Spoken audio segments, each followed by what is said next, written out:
So today we are making a Malaysian favorite, and that is Nasi Lemak.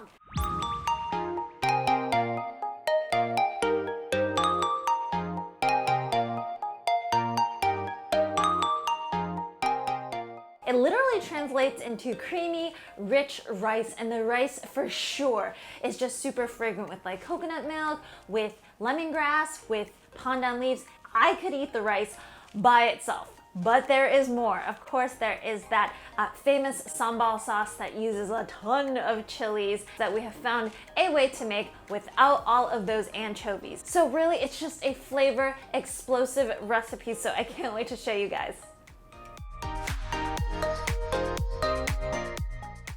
Alrighty kitty cats, so we're gonna start off with the rice first. So I have 1 cup of white rice and I'm going to mix with 1.5 cups of water along with 1/3 of a cup of coconut milk. Now this is a lemongrass stalk that I've kind of like banged with my knife just to release some of that flavor so that it's a little bit bruised.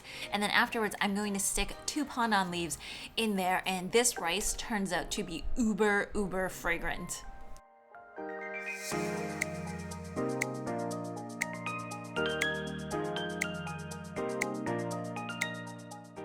So onwards to that sambal sauce, and I have 4 shallots, and to that I'm gonna add like 1 or 2 cloves of garlic, which you can definitely substitute for the Lee Kum Kee minced garlic because it's a little bit easier if you don't have a spice grinder in that sense.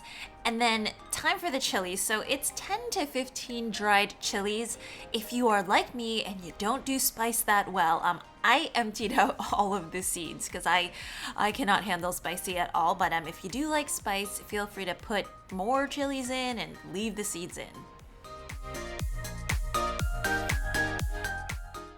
So normally sambal has like a shrimp paste or some kind of a seafood paste in it. I decided to substitute for the Lee Kum Kee chili bean paste sauce because of all of the umami from the beans, and then also the sauce is spicy as well. So I think it's the perfect mix. I add in a couple tablespoons of water just to get that machine going, and you just want to grind it up into a paste like this.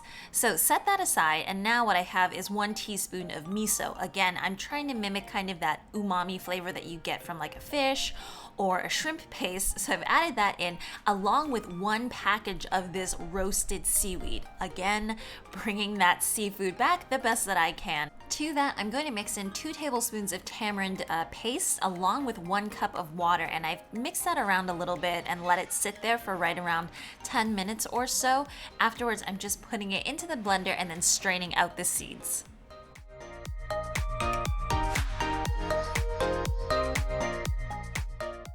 Lastly, I'm just going to add 1 tablespoon of sugar and then a little bit of salt because the tamarind can kind of get really sour.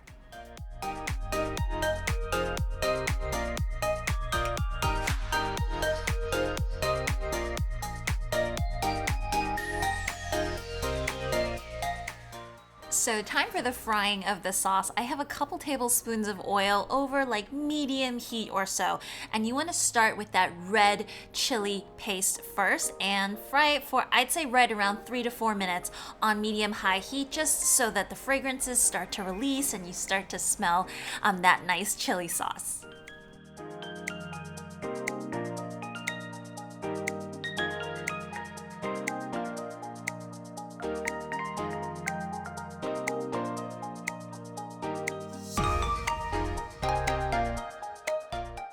So after a couple of minutes, you want to add in that seaweed sauce, and again, cook it for like 3 to 4 minutes. It's not a really large amount, but also put in 1/2 of a red onion and just cook that down until everything is nice and soft and kind of the onions melt into the sauce.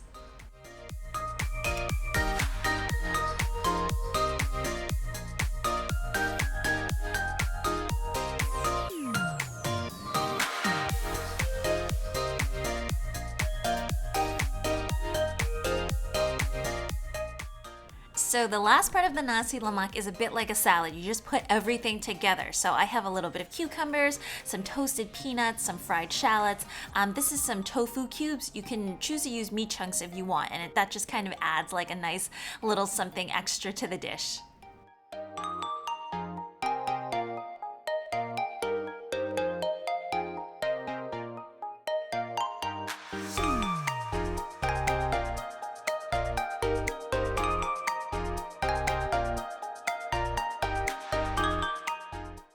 My mouth is just watering as we're putting together this dish. It's a complete flavor explosion. Like when you're talking Southeast Asian cuisine, there's sweet, there's sour, there's spicy, there's like soft, there's the pandan, there's the coconut. It is everything in one, all different flavors, all different textures, and this is just such an amazing dish.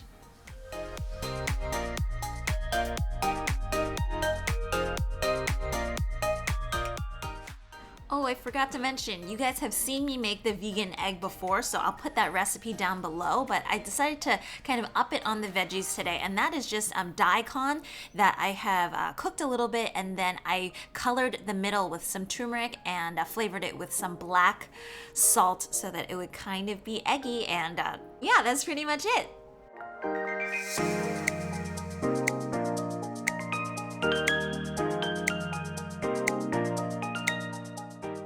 I hope you all enjoyed this recipe. It was a little bit of work to make that sambal sauce, but you can actually make more and then freeze it for later as well. As usual, if you want to see more recipes like this, go ahead and hit that like and subscribe button, and I will see you all again next time. Bye!